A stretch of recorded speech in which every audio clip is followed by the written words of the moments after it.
parlerons aussi du risque requin. 98 attaques dans le monde en 2015. Et sur la plus haute et plus triste marche du podium, la Réunion, avec 2 attaques mortelles. Où en est la réduction du risque? Un spécialiste, Nicolas Lebianic, viendra nous répondre ce soir.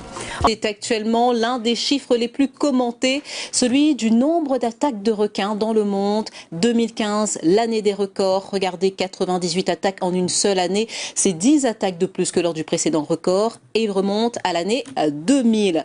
Ce mercredi, tous ceux qui sont concernés par le risque requin à La Réunion avaient rendez-vous à la préfecture, État, région, communes. Ensemble, ils ont participé à une nouvelle réunion du comité de réduction du risque requin, fameux C4R. Il pilote ce dossier, on peut dire les choses comme ça. Il est avec nous ce soir sur ce plateau. Bonsoir Nicolas Lebianic. Bonsoir. Vous êtes chargé de mission pour la préfecture. Vous vous penchez donc sur cette question de la réduction du risque requin. On a entendu ces chiffres, année record 2015, 98 attaques dans le monde et la Réunion sur la première marche du podium en ce qui concerne les attaques mortelles. Est-ce qu'on a réduit le risque ? Alors on sait que la Réunion reste exposée au risque requin, puisqu'en 2015, effectivement, on a eu 4 attaques, dont 2 mortelles.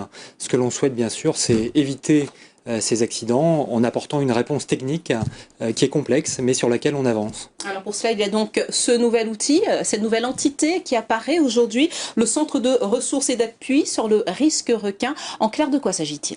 Alors il s'agit de mutualiser en fait des expérimentations qui ont été conduites à La Réunion ces dernières années, essayer d'être le plus efficace possible pour gérer le risque, apporter des réponses adaptées, site par site, au cas par cas, puisque on sait qu'effectivement les réponses qui ont été apportées à Saint-Paul par exemple ne seront pas les mêmes à Saint-Pierre ou à Trois-Bassins, mais on est dans cette démarche d'aménagement et de mise en place de barrières successives de réduction du risque requin au travers notamment de cette entité.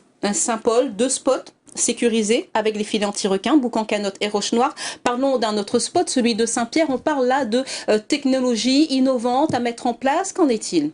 Alors Saint-Pierre, effectivement, a essayé d'autres techniques, notamment de répulsion électromagnétique des requins.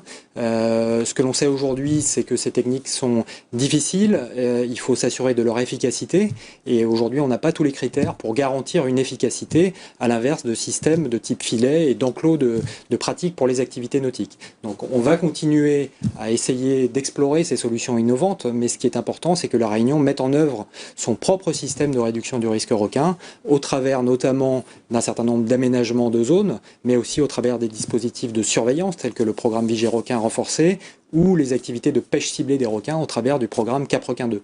Alors cette réunion était également l'occasion de faire un peu le bilan du programme Cap-Requin. Justement, quel bilan, combien de requins tigres, requins bulldog prélevés et quid du fameux grand requin blanc, un spécimen prélevé? Était-ce une exception ?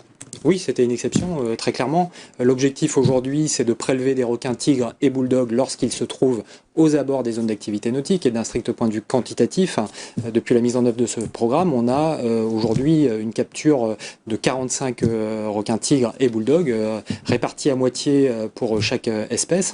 Ce que l'on souhaite, c'est bien sûr continuer cette action de fond qui va participer à cette réduction du risque requin. Le requin blanc, c'est une exception.